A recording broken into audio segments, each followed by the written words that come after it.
Воскресенье күнү балдарды паркка алып келдик. Ушундай көлгө келдик бүгүн. Көлдүн жээгиндеги паркка. Үйдүн жанында аябай көптөгөн көлдөр бар ушундай. Ошо көлдөрдүн бири. Площадкасы менен.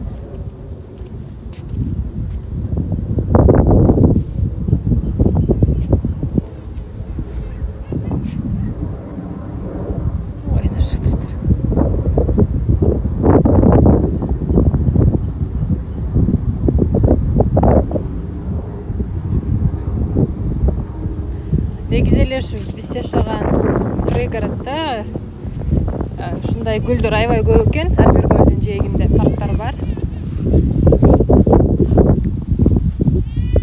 Всем привет. Ушул жакта эс алып жүрөк. Адамчик бас балам. Бутуги. Бас балам, көлөкөгө кел.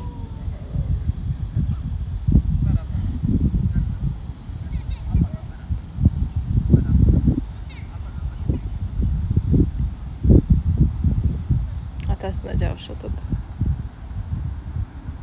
Буту күйүп кетиптир.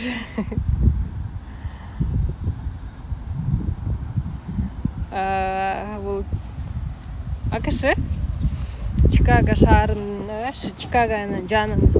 шаарынын жанындагы пригороддордун бириндебиз. Суроолордо.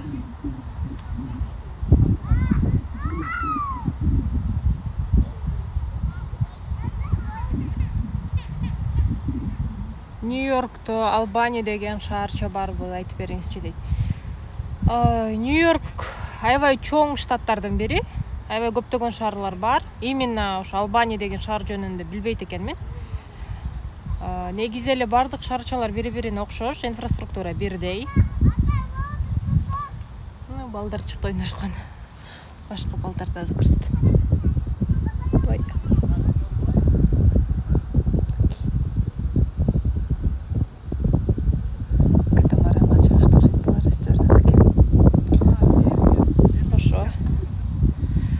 Көптөгөн маалыматты интернеттен табасыз деп ойлойм. Кто в Лос-Анджелесе дейт. Саламатсыңарбы? Адамчик, бас балам. Кел. Бас отурабыз. Бийик тепкенди жакшы көрөт аябай. Бул жакта мен дагы, менин жолдошум дагы Бакыттагы IT багытында иштейбиз. Бакыт Cloud DevOps Engineer. Мен дагы Senior DevOps Engineer болуп иштейм. Адамчик, бас балам. Буту күйсө деле кайра эле барып атат. Бир аз убакыт бар. Ошого прямой эфирге чыктым сиздерге.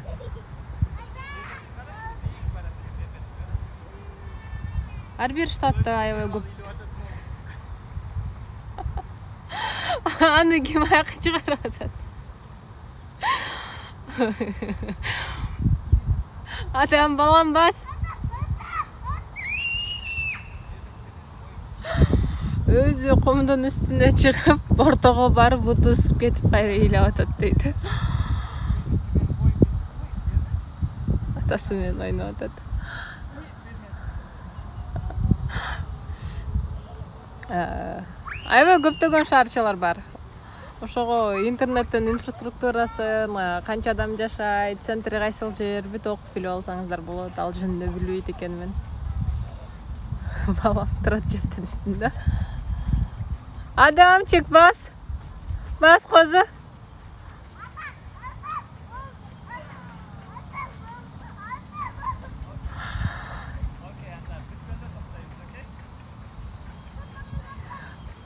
Легально иштеш үчүн бир гана грин карта менен барыш керек Америкага дейт. Ооба. Эң туура жана оңой жол ушу грин карта. Андан сырткары рабочий визалар бар. Работодатель, компаниялар жумуш картасын алганга жардам берип, ошолор алып берет. Бардык расходду төлөп, бүт адвокаттарга кеткен акчалардын баарын төлөп, ошо компания спонсор болуп берет. Сен иштеген компания. H1 визага, рабочий визага ошо компания спонсор болуп, ошолор бардыгын алып берет. Анан көбүнчөсү ал 2 жылдык жумуш карталары. Ошондо деле сен бүт налогду төлөп, американец кылган нерсенин баарын төлөй турган төлөп жашап, ошондой эле привилегия менен жашайсың. Адамчык айка барба балам. Түшүп кетесиң.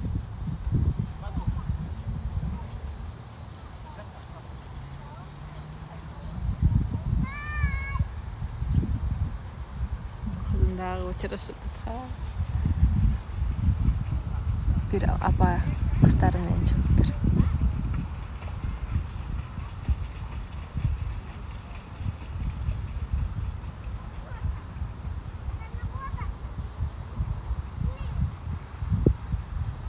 Магистратурага окууга мүмкүнчүлүк барбы же? Бар. Аябай сонун программалар бар. Бардыгын издеп көрсөңүз болот. Ар бир адам өзүнө туура келген программаны таба алат деп ишенем. Истеген адам ар дайым бир выход табат.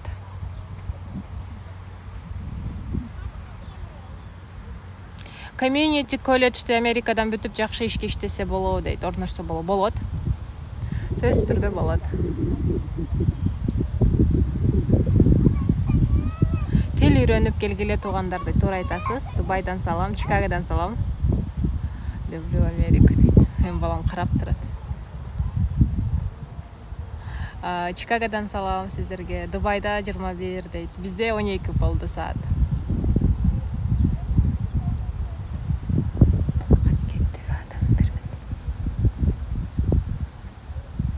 Бүт нерсени кармап, билип көргүсү келет. Аябай ушундай активный кези. Окуу боюнча да келсе болот, университетке тапшырып, же колледжге тапшырып, же магистратурага тапшырып, студенческий виза менен келсе болот. Ульзанже, привет. Мы хорошо. Вот гуляем, сейчас домой собираемся, балдар уже чарчап калды. Эртең менен парк ойногон алып келген болчук. Покушали уже. Мына менин балам пингвиндей болуп жүрөт ушинтип. Ал кызы?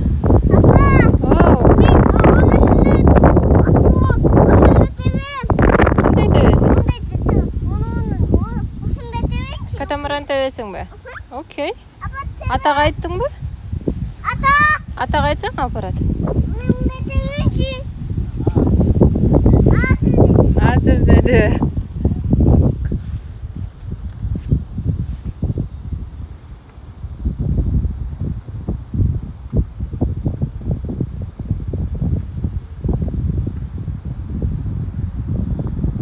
Ушинтип ойноп жүрөт. Адам чыкпас балам. Тапчыкан кана? Тапа кана тапа? Кана тапаң? Калып калдыбы? Тапаңы ки, тапаң алып кел бар. Адамдын тапазы кана? Сен билбейсиң бе? Адам тапа кана? Балам тапа кана тапа? Ошол жакта калып калды. Ошол жака таштап койдуңбу?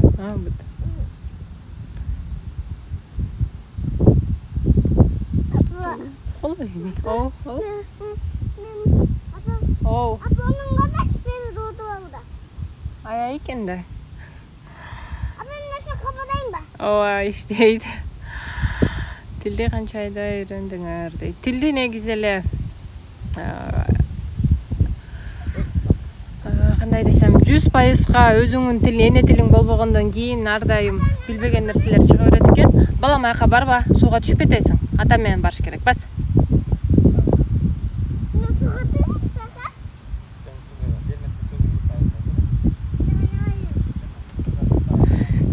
Адамчик кел балам.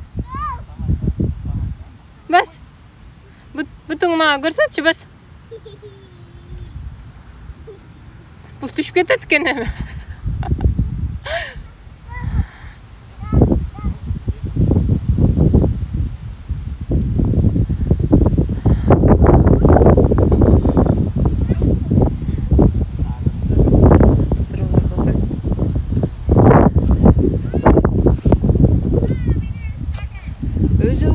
Эне тилиң болбогондуктан ар дайым чет тилдерди күн сайын деле үйрөнөт экенсиң деп айтмакмын. Негизи эле свободно сүйлөп, бүт нерсени түшүнүп, элдер менен сүйлөшкөндө оюңу түшүндүрүш үчүн мага бир 2,5-3 жылдай убакыт кетти. Колледжде окуп жүргөндө ашыкча англис тил сабактарын алып жүрдүм. Иностранецтер, американец досторду күттүм. Андан сырткары ошо мен студент болуп жүргөндө иштеп жүргөн компаниядан аябай жакшы практика алдым десем болот. Бүт американецтер менен иштеп.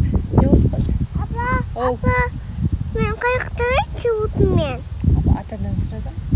Ата, мен бутуна кайыкта Ооба, Бакыт дагы IT багытында иштейт. Бакыттын компаниясы Калифорниядагы компанияда иштейт. Чикагода жашап, Калифорниядагы Сан-Франциско шаарындагы компанияда иштейт.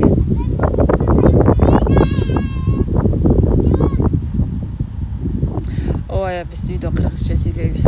Дайректтен жооп берип коюңузчу суранам дейт. Дайректти буюрса жакында ачканга аракет кылам. Көптөн бери ача элекмин. Убакыт жок. Болгон убакытты балдар менен өткөрүүгө аракет кылам. Мынтип кичине бош убакыт болуп атасы менен ойноп калганда прямой эфирге чыгып атам. Бир нерсени айтып. Америкага, штатына чыккан алдан Европага чыгып келиш керекпи, болбосо Америка границасында кыйын болот дейт. Ушул туурабы дейт.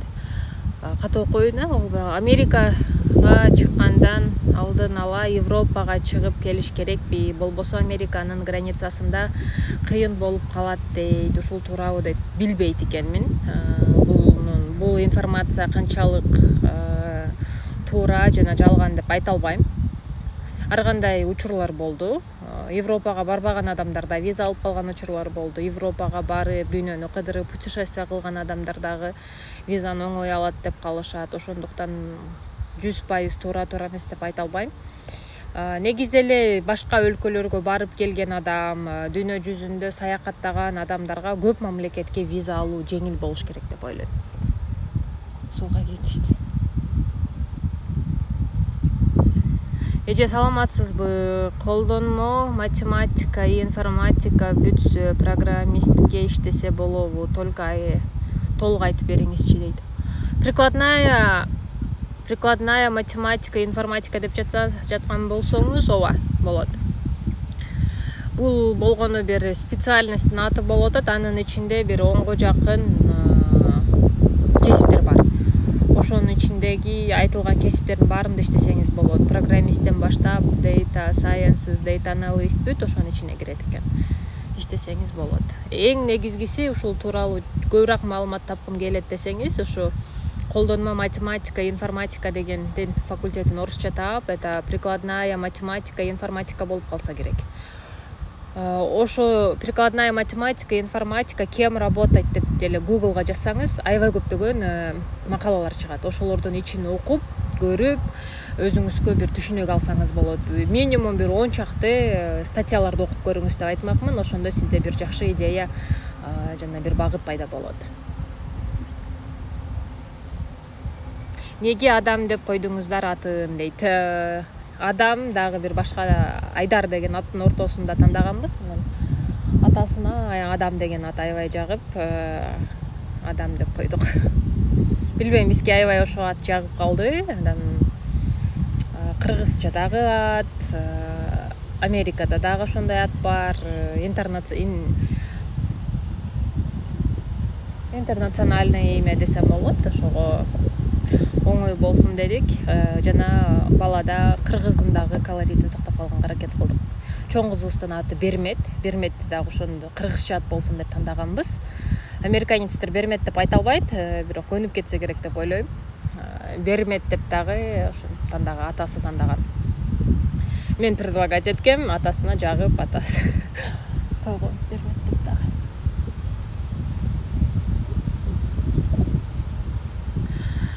Кыргызстанга келечекте келесиздер дейт. Сөзсүз түрдө барабыз. Салам.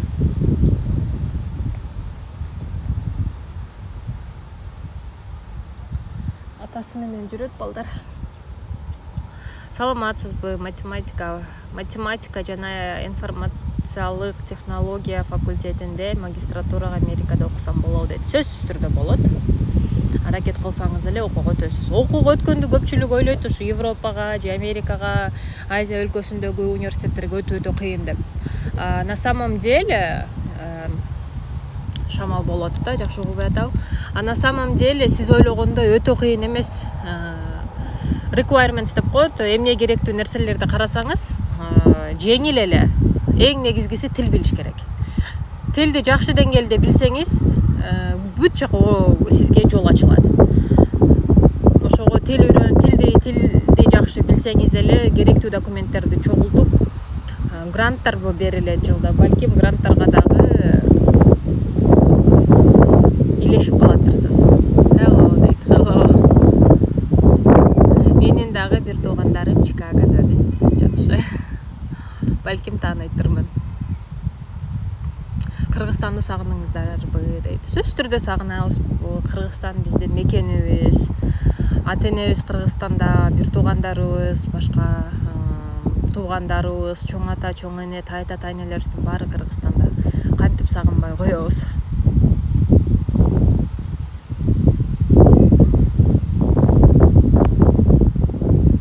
Мактанганга жараша жардамың барбы кыргыздарга дейт.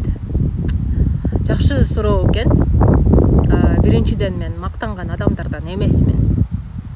Эч качан мактанбагам. Мактанган адамдарды жактырбайм.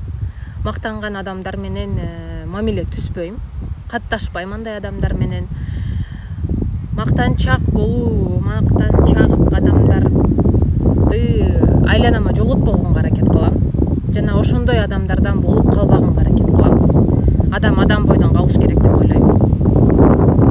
Кандай гана күн болбосун, өтө оор күн болобу, жакшы күндөр болобу, кыйынчылык болобу, жакшылык болобу, адам бойдон калыш керек деп ойлойм. Дагы менде бир принцип бар, эч качан зазнаваться этпеш керек деген сөз бар го орусча. Когда люди зазнаются, өзүңдүн кандай десем, ким экениңди унуткан адам, каяктан келгениңди унуткан адамдар. Бүт жакшы акча таап, баштап, жакшы өлкөдө жашап, бүт нерсе жакшы болуп калгандан кийин люди забывают прошлое, да, орусча айтканда. Өзүңдүн историяңды, өзүңдүн прошлойңду унутпаган адамдарга кирем. Ошондой болгонго аракет кылам. Всегда ар дайым мен эстеп жүрөм. Кыргызстанда кандай кыйынчылыктар бар, кандай кыйынчылыктар менде болгон. Азыркы жашоомо шүгүр кылып жашаган адамдармын. Кудайга миң мерте шүгүр келтирип жашайм. Күнүгө ушу азыркы бар нерсеме, кылып жаткан нерсеме. Мен менен көп жылдан бери болгон чогуу жүргөн адамдар, менин блогумду көптөн бери окуган адамдардын баардыгы билет. Бул блогдун негизги максаты эмнеде? Мен эмне менен алектенем? Азыркы жашоодо информация дороже денег дейт го, маалымат акчадан дагы баалуу нерсе дегендей. Маалымат менен бөлүшкөнгө аракет кылам. Өзүм билген нерсени бөлүшкөнгө аракет кылам. Жана башкалар ушундай ийгиликтерди жаратып, менден дагы алдыга өтүп, мен кетирген каталарды кетирбей, баттыраак ошо жакшы жолго жетип, жашоон өзгөрткүсү келген адамдарга бир түрткү болсун деген максаттамын. Жана эгерде менин блогумдун максатын билгиңиз келип жатса, лентамды карасаңыз, видео тартылган ушу темада, эмне үчүн мен ушунун баарын кылып жатам, мекениме кандай салым кошулсун деген сыяктуу. Мен бирөөнүн колунан сүйрөп алып же болбосо ага акча берип жардам бере турган адамдардан эмесмин, бирок жол көрсөтүшүм керек деп ойлойм. Жардамды каалаган адамдар. Жардамды дагы жакшы сөз бар. Жардамды жардамга муктаж болгон адамга бер деген принцип менен жашайм. Жардамыңды алгысы келбеген адам, маалыматыңды алгысы келбеген адамды заставлять этпейм. Эч качан бирөөнү мен сен ушуну үйрөнүшүң керек же сен ушу жолго түшүшүң керек деп мажбурлаган адамдардан эмесмин. Ар бир адам, взрослый адам, adult деп коет англисче, мындай айтканда, өзүнүн жашоон өзү чечиш керек, взрослый адам. Ар бир кылган кыймылына, ар бир кылган чыгарган decision деп койчу эле. Кыргызчасын таппай калдым, англисче сөз. Ар бир кылган иш аракетине жыйынтыгын ар бир адам өзү тартыш керек, өзү жоопкерчиликтүү деп ойлойм. Ар бир адам жоопкерчиликти сезиш керек. кайдыгер болбош керек. Ошол нерсе менен бөлүшөм. Анан менин блогуман сизге жардам тийип жатабы, тийбей жатабы, аны өзүңүз чечесиз. Кандай кабыл аласыз ошол нерсени, маалыматты кандай кабыл аласыз. Ушулга чейин мен 3 жылдан бери блогум бар Инстаграмда. Канча деген адамдардын жашоолору өзгөрдү. Ошо бир айтылып калган сөз үчүн, бир тартылып калган видео үчүн, же болбосо жөн эле мен берген бир поддержка үчүн ошо жаш кыздардын, балдардын келечеги кең болсун дейм. Жана элестетсеңиз, ар бир адам өмүрүндө бир адамдын өмүрүн жакшы жакка өзгөртүп салым кошуп койсо, бул кандай сооп, аябай чоң сооп. Ошого окшогон адамдар 100 болсун, 1000 болсун, ал өтө чоң сооп деп ойлойм. Ошонун баарын мен Кудай үчүн кылам, Кудайдан кайтсын деп кылам. Кудайым ыраазы болсун. Ошо мага сиздерге кылып жаткан жакшылыктарымдын баары, жардамымдын баары мага 2 эселеп, 3 эселеп башка жактан кайтат деген ишеничтемин. Жана мен бул жашоодогу жашоо бумеранг деп бекеринен айтылбаса керек, ошондой принцип менен жашаган адаммын. Мактанганга жараша деп жатасыз. Балким сиз ошондой адамдырсыз. Андай адамдарга кирбегенге аракет кылам мен. Калган жыйынтыкты мени билген адамдар өздөрү чыгарышат. Вы большая молодец. Смотрела интервью про вас. Понравилась ваша личность, ведение жизни, распорядок дня. Спасибо.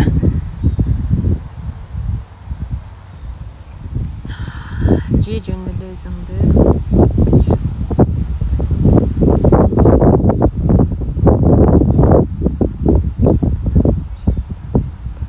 Нурик тием деген сиздин максатыңызды, менин блогума эмне үчүн киргениңизди түшүнбөй жатам. Ушуга чейин 3 жылдын ичинде айтсам, балким ишенесиздер, балким ишенбейсиздер, 99%, 9%, 100% десем жаңылышып калам, бирок 99,9% ар дайым позитивный отзывдарды алып, жакшы ыраазычылыкты билдирген каттарды алгам. Менин блогумда 100% негатив жок деп айта алам. Андай адамдар бул блогду чыдабайт, өстөрү эле чыгып кетет. Ошого сиз эмнени айткыңыз келип жатат, эмнени сурагыңыз келип жатат түшүнбөдүм. Мага ачык айкын айткан адамдар жагат, бетке эле ачык эле айткан, жазган адамдар. Максаты эмнеде, эмнени билгиңиз келет, эмнени билгиңиз келбейт. Эгерде бул блогдон өзүңүзгө керектүү маалыматты албай жатсаңыз, таппай жатсаңыз, эшик ачык. Ар бир адамдын өзүнүн выбору бар, свободный выбор деп коет, свобода выбора деп коет, тем более интернетте. Ошого мен эч кимди мажбур кылбайм. Уккула деп, же мен укпагыла деп, же мындай кылгыла деп. Америкадасызбы дейт ооба.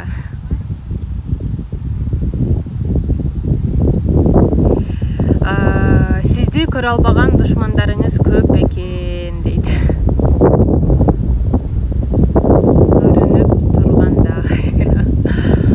Эми андай адамдар ар дайым болот экен. Андай адамдар ичинен өздөрү өзгөргөнгө аракет кылыш керек деп ойлойм. Ошол жөнүндө сөз болуп калды. Хейтерлер деп коет го.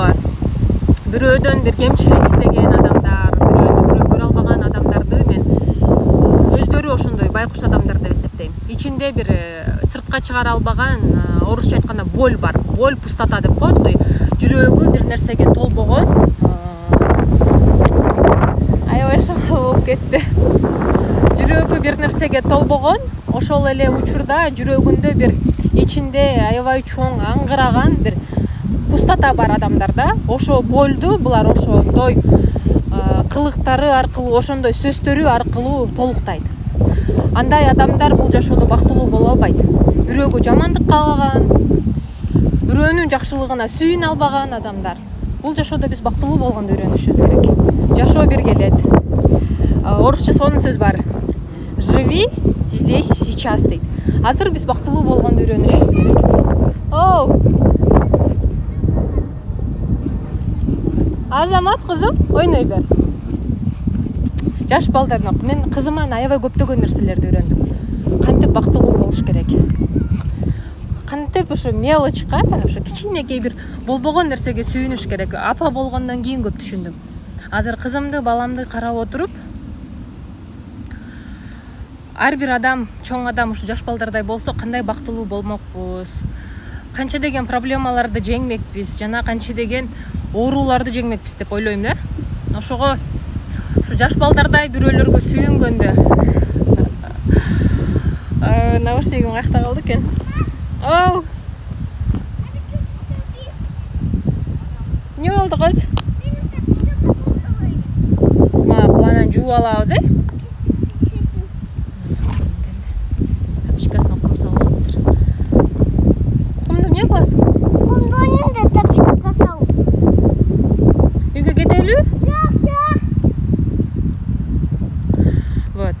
Ошондо гана биз бактылуу боло алабыз. Ар бир адам бактылуу болобу болбойбу, ар бир адам өзү чечиш керек экен. Анан андай адамдарга көңүл бурбайм.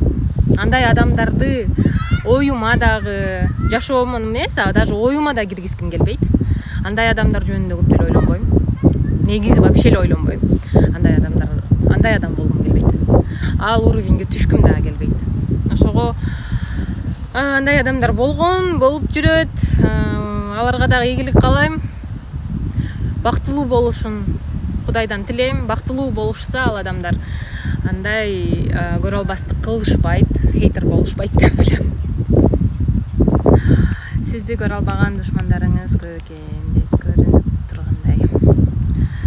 Кандайсыз, мага жардам бере аласызбы Америкага кеткенге дейт. Бул суроого YouTube'да жооп бергем. Универде окугам, биринчи дипломум экономика багытында алгам, бухучет аудит анализов кафедрасын аяктагам.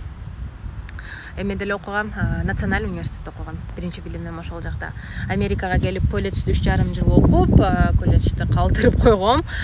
Анан курска баргам, 6 айлык IT курсун бүтүп, жумушка кирип, азырга чейин окуйм онлайн. Ар кандай сабактарды алып турам. Жакында эле Гарварддын курстарын бүттүм. Акысыз онлайн курстары жөнүндө жазган болчумун, Гарвардда болуп жатат деп. Силер да алыңыздар деп сиздер менен да бөлүшкөм. Ошону да аяктадым. Андан сырткары ошо онлайн жаатында көптөгөн сертификаттарды алганга аракет кылам. Жылына максат коюп коем, 4-5 сертификат алыш керек деп. Ошондой 12 жумалык 3 ай болуп калат, 3 ай, 4 ай, 1 айлык курстарды, 3 күндүк курстарды ар дайым бир курстун артынан бир курстарды алып турганга аракет кылам. Google орношуп иштесе болобу дейт. Виза ачып беришеби?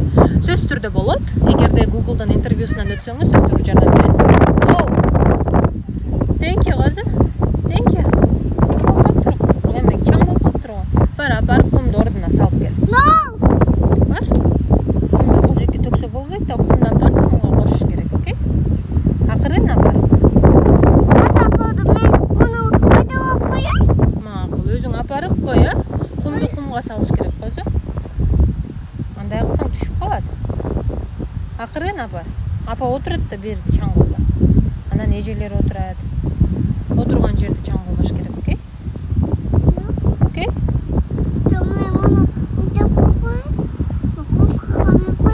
Макул, кумурскага берип кой. Кумурскаларды аябай жакшы көрөт. IT-ге тармак барбы? Сиз кайсы тармагында окугансыз? IT-нин багыттары, тармактары боюнча пост жазылган, 9 же 10 пост жазылган. Биринчи, экинчи, үчүнчү бөлүк деп бөлгөм. Эгерде толук окугуңуз келсе, адан сырткары ошо макала Азаттыкка да жүктөлгөн, Азаттыкта да чыккан. IT-нин дүйнөдөгү 30 эң актуалдуу багыттары боюнча жазылган. Ар бир багытка кыргызча жалпак сөз менен түшүндүрмө берилген, айлыктары жазылган, ошого окшогон башка кесиптер да жазылган. Ошону окуп өзүңүзгө бир багытын тандасаңыз болот. Менин багытым боюнча билгиңиз келсе, мен DevOps инженер болуп иштейм. Ошо 30 багыттын ичинде менин кесибим жөнүндө да жазылган. Кандайсыз, иштериңиз жакшыбы дейт. Жакшы, рахмат. Айт. Иштен жакшы, адам бенет мамалак такшы. Такшы дегени жакшы болуп. Мамалагында айтып жүрөт. Менин таанышым Нью-Йорк, Албания шаарында жашайт. Ал грин карта через адвокат жасап берем деп жатат. Ушундай жолу барбы же болбосо бул мошенник? Ал жөнүндө билбейм. Анан ичем козу, бунун сырты чаң экен. Мен анан сууга барып жууп ичем. Карачы, адамдар ойношуп атат, барбайсыңбы адамдарга? Гүл көрүшүп атыптыр. Эме бар экен эле, лотостор бар экен, карасаң. ошентип колуң менен карма, колуң жарылып кетет. Анан бутуң ок болгондой болот. Окей? Макулбу? Апарып төгүп кел бар. Жок, мен муну кумурскага берип коеюн. Мага кумурскага бере бер. Андай случайларды билбейт экен мен, жакшы жаман деп айта албайм. Ар бир специалист өзү жакшы билген багытында айтыш керек. Эске сала кетчү нерсе болгону. Мошенниктерден абайлаңыз. Аябай көптөгөн адамдар болгон. Мошенниктерге жолугуп, акчаларын алдырып койгон учурлар дагы болгон. Ошолордон болуп калбасын. Бесплатный сыр только в мышеловке деп коет. Ошону да эске алыңыз. Досуңуз менен, таанышыңыз менен жакшылап сүйлөшүп көрүңүз. Кантип алса болот, кандай кылып алса болот. Консультация алып көргөнгө аракет кылыңыз башка адамдардан дагы. Привет. Hello, саламатсыздарбы баарыңыздарга? Сиз IT-ни университеттен окугансызбы же курстанбы дейт? Америкада курстан окугам. Ал жөнүндө дагы видео тартылган, мен жөнүндө. Обо мне деп койдум беле. Шылса ушундай берилген суроолорго жооп бергем YouTube каналда бар. Адан сырткары Тимур Мон менен дагы биргеликте өтүлгөн вебинар дагы рекорд болуп жүктөлгөн. Ошону да көрсөңүз болот. Ошо вебинарда дагы өзүм басып өткөн жол жөнүндө, кантип ушу IT-ге келип калгам, кандай кыйынчылыктар болгон, стажировка кантип өткөн, бүт ошол жөнүндө бөлүшкөм. Үй бүлө менен жумушту кантип совмещать этип жатам, балдар төрөлгөндө кандай декретный отпусктар кандай болгон, бүт ошол жөнүндө айтып бергем. Качан келесиз Кыргызстанга дейт? Буюрса пландар бар? Козу бияка койбу, беке. Элдер тамак жейт да козу. Айтам. Кумурскага берип койчу. Кумурскага өзүң бер, биякта кумурскалар бар. Кумду кумга салыш керек. Кумурскалар кумду кумга барып алып келет козу. Колуң карачы, жарылып кетти, анан ачышат. Анан ок болот, чаң болот. Окей?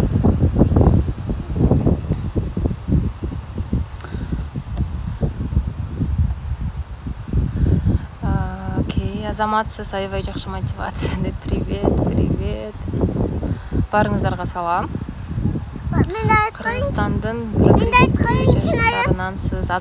Кыргызстандын прогрессивдүү жаштарынан сиз азаматсыз дейт. Ата, мамалактакчы. Мамалага жакшы. Мамалаң кана? Үйдө. Үйдө эмне кылып атат? Үйдө уктап атат. Окей. Сиз азыр кайсыл компанияда иштейсиз? Google'да иштеп көрдүңүз беле? Apple'га иштегиңиз келеби дейт. Аябай сонун суроо экен. Мен азыркы иштеп жаткан компаниям Чикаго шаарындагы Relativity деген компанияда иштейм, IT компания. Чикаго шаарындагы чоң компаниялардын бири. Главный офисинде иштейм. Google'га иштеп көрө элекмин, көргүм келген. Google'да собеседованияга баргам. Чакырышкан болгону мен каалаган шаарга болбой калган. Нью-Йоркко чакырышкан. Нью-Йорктогу офисиндеги DevOps инженерге. Нью-Йоркко көчкүм келбеген. Бакыттын жумушу да бул жакта болгондуктан Калифорнияга көчө турган план бар болчу. Тилекке каршы бирок Калифорнияга эмес, ушу Нью-Йорк деп калган үчүн отказ кылгам. Адан сырткары Apple'да да иштеп көргүм келет. Бирок буйруганын көрөбүз. Обожаю вас. И я вас тоже обожаю. Всех обожаю. Кыргызча сүйлөгөнүңүзгө рахмат дейт. Кыргыз болгондон кийин кыргызча сүйлөш керекпиз деп ойлойм. Жана кыргызча түшүндүрүп берген азыр ошо IT багытында негизи эле блог жок экен. IT боюнчачы. Ошого бүт маалыматты кыргызча бергенге аракет кылам. Дарекке жооп берип койсозбу, өзүм спец боюнча окуп иштесем дегем Америкада эгер болсо кандай жардам бересиз дейт. Дайрекке буйруса дайректерде каттарды жакында окуганга аракет кылам. Убакыт болбой жатат, күтүп туруңуздар, бирок сөзсүз түрдө жооп бергенге аракет кылам. Ар бир сөз бизге практика болот, туура айтасыз. DevOps инженерге кайсы IT тил окуш керек? Азыркы учурда мен колдонгон тилдер бул Python, Shell колдоном, PowerShell колдоном. Бизде Windows серверлер көп болгондуктан Terraform колдоном, аябай көп колдоном. Terraformду күнүгө колдоном десем болот. Terraform бул инструмент, өзүнүн ичиндеги грамматикасы бар. Jenkins колдоном. Jenkins көбүнчө бир аз Groovy'де жазылган. Groovy'нин основалары керек. шеф колдоном. Шеф болсо рубиде жазылган, рубинин основалары керек, ошол тилдерди колдоном азыркы күндө. Ал жакта эмне жумуш кыласыз дейт, IT багытында иштейм, DevOps, senior DevOps engineer болуп, уже senior болуп калдым десем болот. Бул мен үчүн аябай чоң, кандай десем, карьерамдагы жетишкендик болду десем болот. 2 жылдын ичинде senior levelга чыгыш үчүн бул мен үчүн чоң нерсе. Нолдон баштаган адам үчүн бул чоң нерсе. Алга дейт, барыңыз сиздерге дагы. Америкага барсак поддержка кыласызыңарбы дейт. Сөзсүз түрдө поддержка кылабыз. Биз эле эмес, негизи эле Америкадагы кыргыздардын комьюнитиси аябай дружный, аябай боорукер десем болот. Ар бир адамга, ошо кыйынчылыкта калган адамга жардамын аяшпайт. Ошолордун арасына сиз дагы кошуласыз. Келгениңизде сөзсүз түрдө поддержка болот. Эң туура айттыңар дейт. Жакшы сүйлөп, сөөгүнө жеткирип койдуңуз мындай адамдарга дейт. Негизи эле мен өтө кандай десем, негатив жөнүндө же грубый болуп сүйлөгөн адамдардан эмесмин. Бүт нерсеге сылык сыпат менен мамиле кылганга аракет кылам. Но иногда приходится грубость менен отвечать. Бирок кайсы принципти колдоном? Таш бергенге аш бер деген принципти колдоном. Таш берсе аш бер. Таш ыргытса аш менен ыргыт деген сөз бар го, кыргыздын сонун макалдары бар. Ошол принцип менен жашайм. Эгерде бирөө мага огородума таш ыргытып жатса, мен ал адамды үйгө алып кирип, чай берип, курсагын тойгузуп чыгарганга аракет кылам. Бизнестерибиз деле бар, бирок эң негизги биздин инкам, акча тапкан багыт бул өзүбүздүн жумушубуз. IT багытында иштейбиз, IT адистерибиз. Мен дагы, менин жолдошум дагы. КНУда бюджетке эле окугансыз? Жок, бюджетке окубагам. Биз ошо мен экономический факультетке тапшырган үчүн бюджетти ошол мен тапшырган жылы жоюп койгон. Бирок ОРТ балым аябай жакшы болчу. Башка университетке баргым келбеген, башка багытка баргым келбеген. Ошо мен тапшырган жылы 2010 же 11, ошо 2011-жылы бюджеттерди жок кылып салган экономический факультеттен. Бүт эме Славянскийде бар болчу, 10 местадан сырткары Манас эле болчу. Манас түрктөрдүн университетине эмнегедир эч окугум келбеген. Азыр ойлойм, туура эмес кылган экем, окуш керек болчу. Ошол жака өткөм, Манаска, бирок эмнегедир оюм башкача болгон экен. Азыр ойлойм, туура эмес ой болгон экен деп, анан ошо национальныйга подружкаларым тапшырган үчүн мен дагы ошол жака тапшыргам. Бул кыз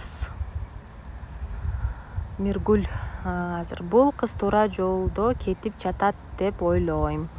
Анткени өзүнө тың, сөзүнө тың, ишине тың кыз экен. Дагы бир плюс жагы кыргызча сүйлөгөнү молодец. Шаарда жашаса да тантырап орусча сүйлөгөндөн кыргызча сүйлөйт дейт. Миргүл, аябай ыраазычылык сизге чоң. Орусча сүйлөгөндөн деле качпайм. Мен орус мектепте окугам, орус садикке баргам. Досторум менен, жакын подружкаларым менен орус тилде сүйлөшөм азырга чейин. Бирок ошо Америкага келип эмнени сездим? Тилибизди унутпашыбыз керек экен. Жана үйдө апа менен ата кайсы тилде сүйлөсө, балдар ошол тилде сүйлөйт экен. Биздин балдарыбыз ошо кыргыз тилин билип, кыргыз тилин сүйүп, мекени кайсы мекен экен, Кыргызстан экенин билип, чоң ата, чоң эне, тай ата, тайнелери менен кыргыз тилинде сүйлөшкөн балдар болгонун каалаган үчүн ошону мен түшүндүм. Ошого балдарыбызга ошол нерсени бергенге аракет кылып жатабыз. Апа болгондон кийин мен түшүнгөн нерсе, балдары негизи эле айтканыңды кылбайт экен, көрсөткөнүңдү кылат экен. Сен эмне кылсаң, бала ошону кылат экен. Мен азыр кызымды карап көрүп, сүйлөгөн сөздөрүнөн билем, мен өзүм ошентип сүйлөйт экем деп. Адамга кылган, инисине кылган мамилеси, инисине сүйлөгөн сөздөрү бардыгы мен айткан же атасы айткан сөздөрдү колдонуп сүйлөйт, ошол эле мамилени жасайт. Ошого балдар биздин отражение деп дагы бекеринен айтпайт экен. балдарды жакшы тарбиялаш үчүн биз өзүбүздү тарбиялашыбыз керек экен. Анан эми туура жолдо баратабызбы, туура эмес жолдо баратабызбы, буюрса бир 20 жылдан кийин билинет. Кандай балдар болуп чоңоет. Мен аябай аракет кылам. Кудайдан тилейм, ошо балдарым ыймандуу, ата-энесине кайрымдуу, мекенин сүйгөн, акылдуу балдардан болуп чоңоюшуна болгон күчүмдү, жанагы менин бакыттагы болгон күчүбүздү, бакыт экөөбүздүн болгон күчүбүздү жумшайбыз деп аракет кылып жатабыз. Азыркы учурда Америкага барган кара жолдор барбы деп жатат. Ар дайым болгон издениш керек. Каяктасыз? Сүйлөгөн аябай сонун угулуп жатат кулакка дейт. Чоң рахмат. Не болду койсо? Жөнүм десе бассейни көрсөтөм. Не болду? Капкара болуп калыпсың го, сен апак болуп элем. Биякты карап койчу. Карап койчу. Мына телефонду карап койчу, биякты видеого. Кайгылып койчу. Вот, кайгылып койчу. Үйгө чарчадың, үйгө кетесиңби? Окуң келдиби? Бермет үйгө кетпейм деп жүрөт да, тиякта эчки ойноп жүрөт, мынаки. Атасы менен гүлдүн жээгинде жүрөт. Кандайсыңар? Негизи жакшы. Айтишник болуш үчүн IT курстардын жумушунун жолу 2 сааттан окуткан курс аз эмеспи же кандай ойлойсуңар дейт. Аиша эжеке сурап жатат. Кантип сапаттуу курс тандаш керек деген жөнүндө мен видео тарткам YouTube каналга. Ошону көрсөңүз болот. Ойлойм сизге жакшы жардам тийсе керек деп. Ошо өзүм эгерде мен курс издеп жаткан адам болгондо өзүмө курсту кантип тандамакмын деген суроолорго жооп бергем. Ошо YouTube'дагы ошо видеомду көрсөңүз, бардык суроолоруңузга жооп аласыз. IT онлайн кыргызча курс ачыңыз. Биз окуйлу дейт. Ойлонуп жатабыз. Эми күн аябай жаман болуп жатат. Ачки чечсем мен көзүм, кичинекей көзүм ого өтүрүп кичинекей болуп калат.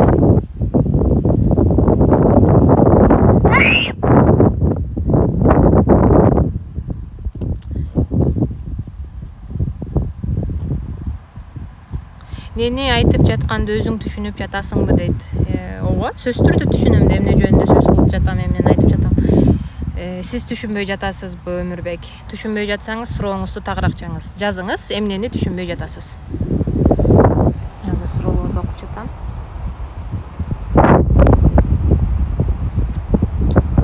Ар дайым ден соолукта болуңуз дейт. Рахмат. Баарыңыздарга ден соолук каалайм, сиздерге да. Балам атасына кетти.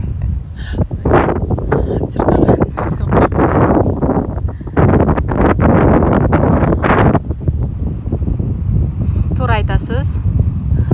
Ай тилиширин го дейт. Жаш баланын тилиширин болот экен аябай.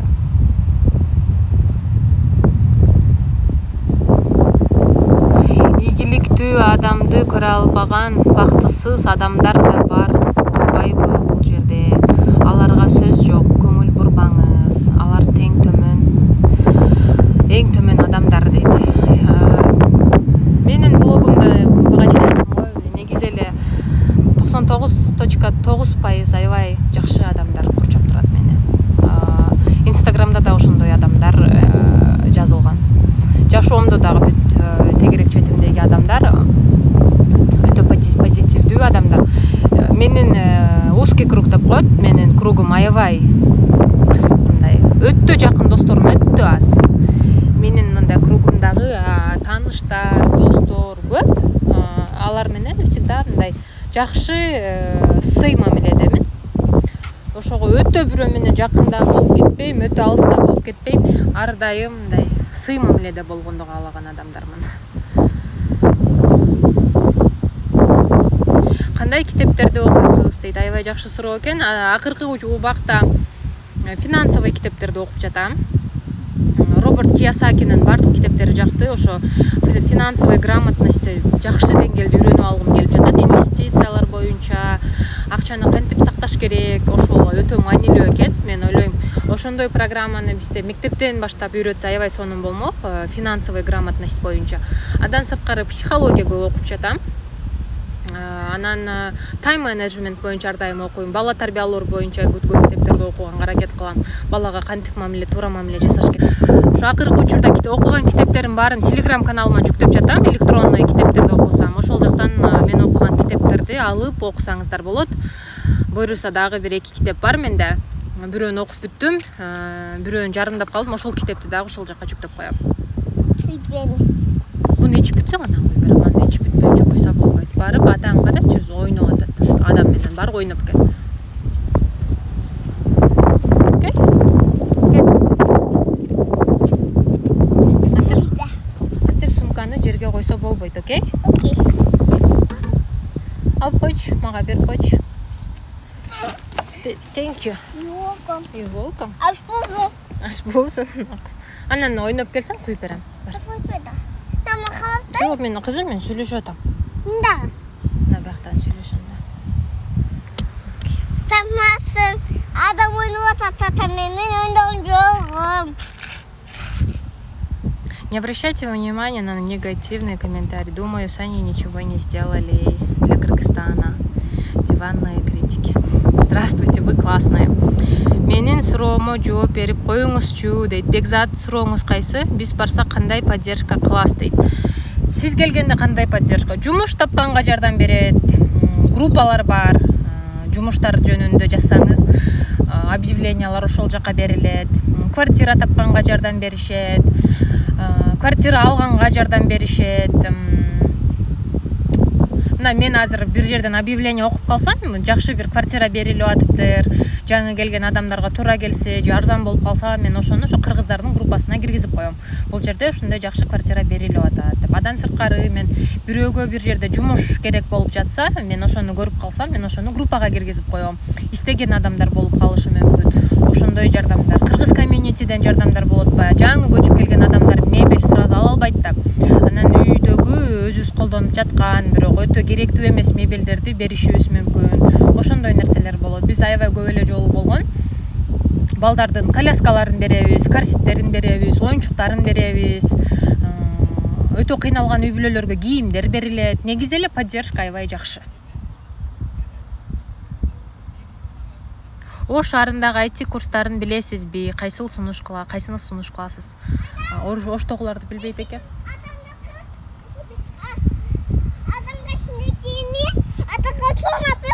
Нени? Тамакты. Окей. Атага сууну апарып бер, биринчи ата суу ичсин. Суу ичип отуруш керек. Окей, адамдыкы. Атага апарсаң, куюп берет, анан ата да ичсин, окей? Азыр коеюн.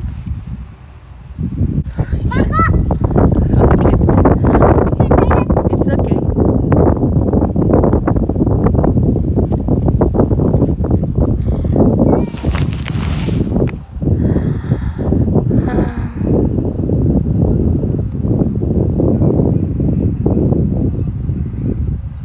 Мартинден окугула туугандар Джек Лондон жакшы мотивация аласыңар дейт. Туура айтасыз. Германияга айтиге тапшырайын деп жатам. Кайсы айти программированияны сунуштайсыз дейт. Негизи эле айтинин бардык багыттары популярдуу азыркы учурда. Эгерде код жазганды жакшы көрсөңүз, алгоритмдерге, логика жагынан күчтүү болсоңуз, программированияны сунуштамакмын. Software инженер, full stack болобу же фронтендден баштайсыз, айырмасы жок. Эгерде коддон алыс адам болсоңуз, анда cyber security'ни көрүңүз. Интернеттеги безопасность боюнча деп койсом болот. Ошо айтистери да жакшы. Ал жакта өтө көп код тилин билүүнүн кереги жок. Адан сырткары cloud инженер, азыр облачный, орусча кандай деп койчу эле, облачное хранилище cloud боюнча ошо бүт cloud environmenттер, AWS болобу, Azure болобу, Google Cloud болобу, ошонун баары актуалдуу болуп жатат. Ошо cloud адиси болсоңуз дагы утулбайсыз. Ош шаарында IT парк жана IT академия бар дейт. Мыктысыз, сыймыктанабыз дейт. Буткемп боюнча да айтып кетпейсизби? Буткемптер боюнча эмнени айтсам болот? Буткемп деген бул биздин тилде курс да, 3 айдан баштап 6 ай, 1 жыл, 18 ай болуп улана берет. Кыска мөөнөттүн ичинде адистерди даярдайт. Буткемпте негизи программа ушундай алынган. Азыркы environment, азыркы иштеп жаткан компанияларга эң керектүү нерсени программага салып, ушунчалык сыгылган маалымат да.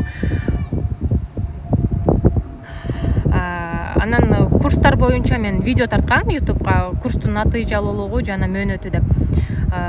Курста бир күн курска барбай же бир жума университетке барбай калсаң өтө деле көп программадан калбайсың го.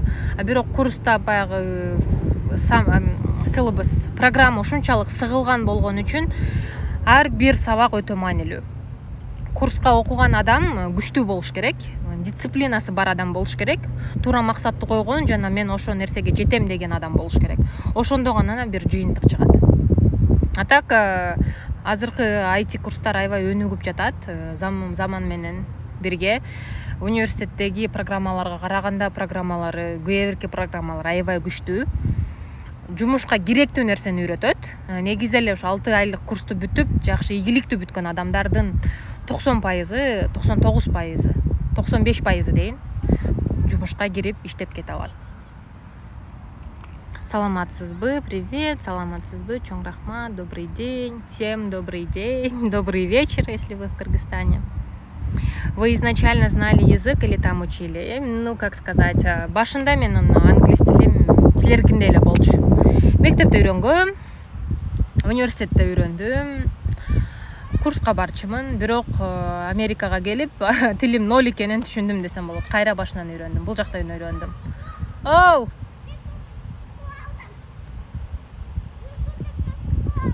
Я. Неге суга түштүңбү? Чечип, күнгө жайып койсоң, анан кеткиче кургап калат. Апа, Оу. мен эжеде яткып да. Сен шортаң эле чеч да? Ошондо сен эже уят кылбайт. Мен түсүмен эже яткып да. Эже жок, эжелер келгиче чечип кургатыптыр, анан эже келгенде кийип аласың.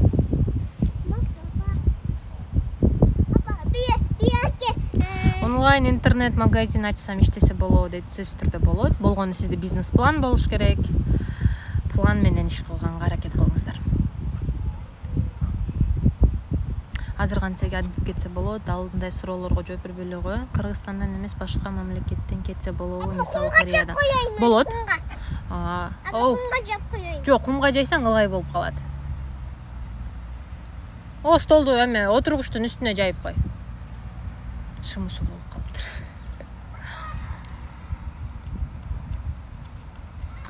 Эфирди сактап коесузбу дейт. Жок, эфирди сактабайм. Бул эфирди сактабай эле коеюн. Америкага окуу визасы, студенческий виза менен келгем. Ай, кызыңыз мынча ширин дейт. Аябай ширин.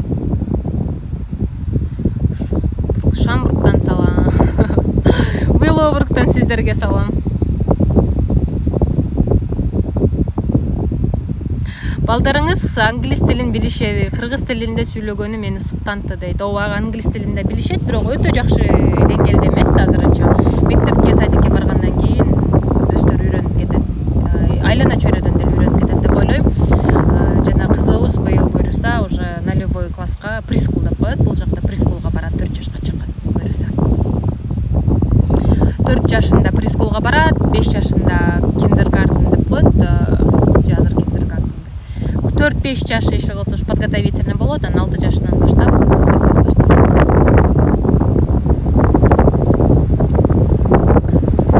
Кыргызстанда түн дейт. Кыргызстанда түн. Бизде саат 1 болду.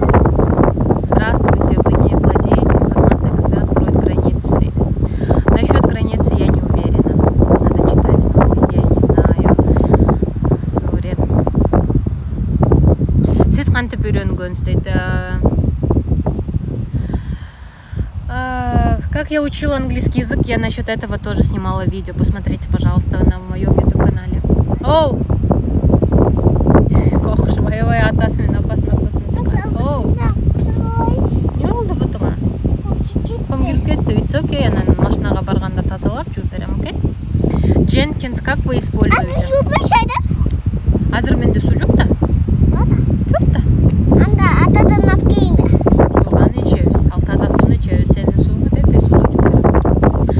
Jenkins мы используем для нашего CI/CD pipeline, continuous delivery and continuous integration pipeline. Если вы знаете CI/CD pipeline, там мы используем. Кроме этого, мы используем для тестирования, чтобы Jenkins же такой powerful tool, да? No, bunu кармаба. Күчүктөн жүнүн кармаба. Окей? Апа, атан чачы. Жоқ, қарасаң, сары күчүктөн жүнү түшүп калыптыр. Jenkins, допустим, job create делаешь, работу создаешь, эта работа идет в Bitbucket, репозиторий, это GitHub, да, допустим, берет код из GitHub, идет в cloud environment, идет в облако, и там строит какие-то машины или дестрой делает, ну, такие работы, CI/CD pipeline в основном. Если вам интересно, могу сделать такой туториал, допустим, как я Jenkins использую в основном. Таш менен чап, саш менен чап битур айтасыз. Туугандар англис тилин үйрөнгөнгө ансыз никуда дейт. Тур айтасыз. Алга жеке жумушуңузга жана жашооңузга ийгилик. Чоң рахмат. Мен бат-баттан суроолорду до конца түшкөнгө аракет кылайын, анан эң кызыктууларына жооп берип. Англис тилин кантип үйрөндүңөр? Англис тилин кантип үйрөндүңөр деген суроолор аябай көп келди. YouTube'га видео тарткам.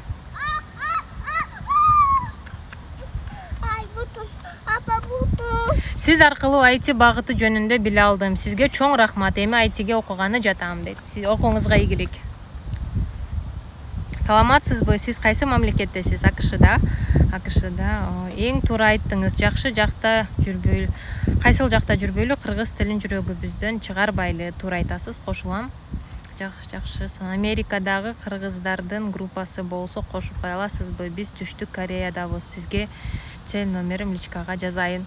Негизи эле Америкадагы группаларга Америкада жашаган кыргыздарды кошушат. Чет башка жакта жашагандарды кошулбайбы билбейм. Администраторунан сурап көрүш керек. Мен администратор эмесмин. Атасынын копиясы го дейт. Ооба.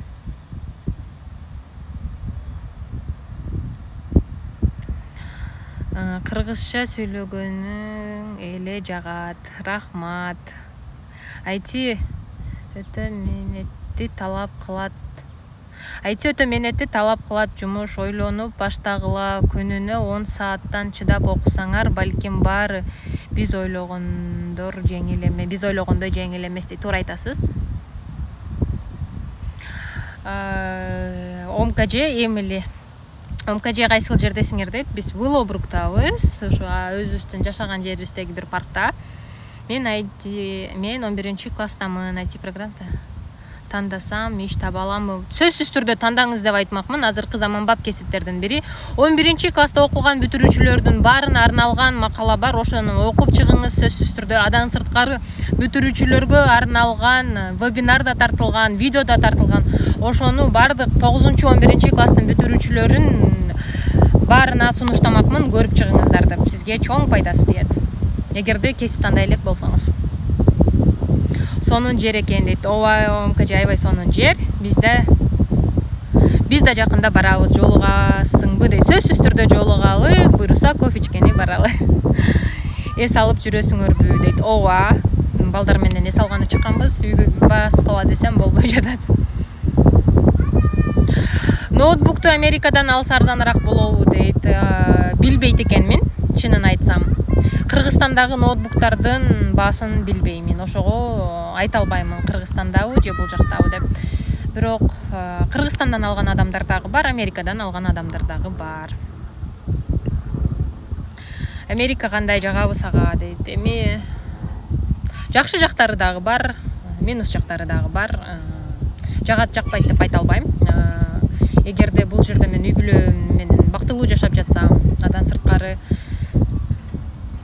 үй бүлөстү багап, адан сырткары өзүбүздүн келечекке салым кошконго мүмкүнчүлүк болуп жатса, менин укуктарым бул жерде тебеленбей жатса, ал мамлекет жагыш керек деп ойлойм. Эгерде бул мамлекет бизге оокат берип жатса, өзү ушу мамлекет биздин турсагыбызды тойгузуп, үй бүлөбүздү багып жатып дагы анан ошол убакта мен жакпайт десем, менин тарабыман бул туура эмес болуп калат го деп ойлойм. Оу!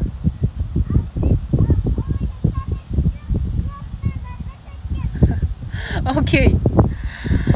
кутмандуу күнүңүз менен дейт. Рахмат. Сиңдиңер барбы дейт. Бар. Бир тууган сиңдим Чикаго шаарында жашайт. Буйруса барабыз. Эжеке биздин суроолорго токтоло кетиңизчи. Америкадагы кыргыздардын группа буну жооп бердим. Ужас. Анчалык эмелериңерди жазбай эле койгула, андай жактарга отуруп менин видеолорумду көрбөй эле койгула деп айтмакмын. Мен АКШдамын. Күйөө бала керек эмеспи дейт. Жок, күйөө балам бар. Сиңдим жакында эле балалуу болду.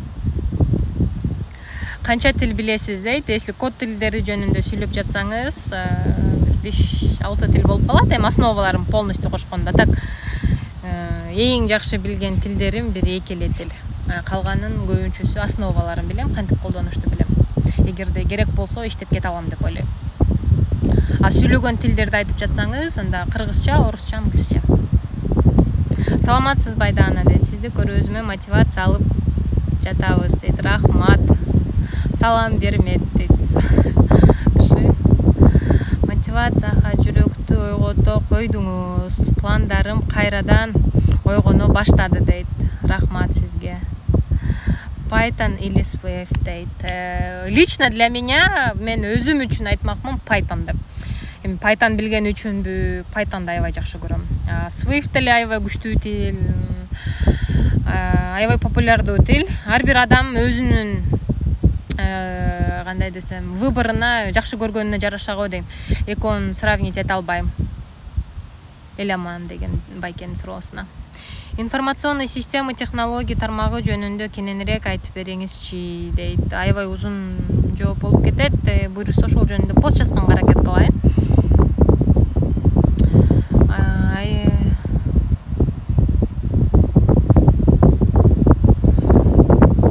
Здравствуйте. Мен Google-да иштебейм. Германиядан салам. Барыңыздарга, кыргыз элим дейт. Сизге Чикагодан салам. Изучение программирования, как думаете, стоит? Изучение программирования, как думаете, стоит? Конечно, стоит. Обязательно учитесь. Сиз каяктасыз? Опять Чикагода көп шамал окшойт. Чикагонун экинчи аты Windy City деп коет. Ветреный город. Бирок ал именно шамалдын айынан коюлбаган, политикасынын айынан коюлган деп айтылат. Бирок Чикаго аябай шамалдуу шаар. Америкада IT тармакта абал кандай болуп жатат? Сокращениялар боюнча. Кээ бирки компанияларда сокращение бар экен, кээ биркилеринде жок экен. Бирок менин практикамда, менин компаниямда пока боло элек сокращение, и менин жолдошумдун компаниясында да боло элек. Оу!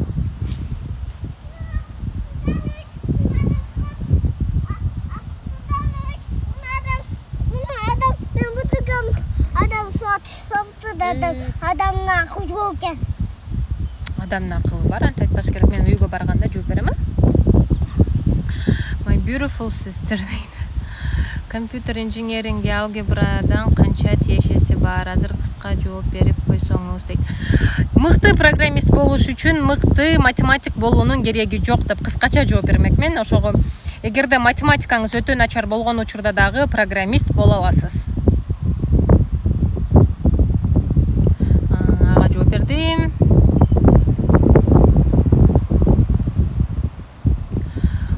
Жана канчалык деңгээлде кыйынчылыктар болот дейт.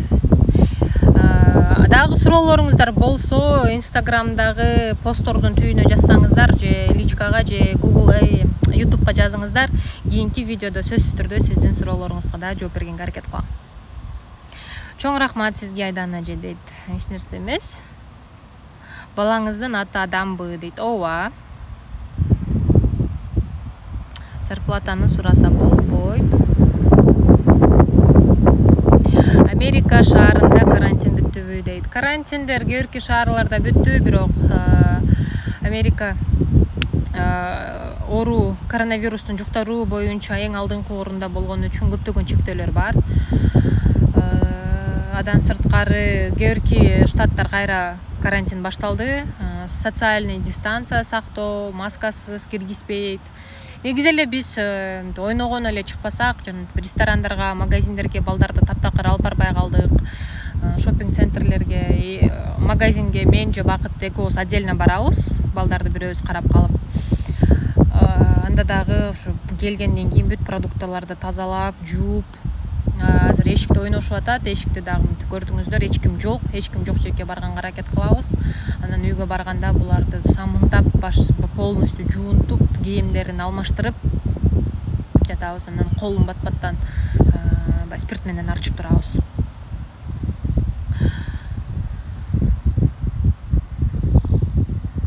Америкага айти даярдоо курсу барбы, Кыргызстанда деп билбейдик, ачып болуп аткан деп.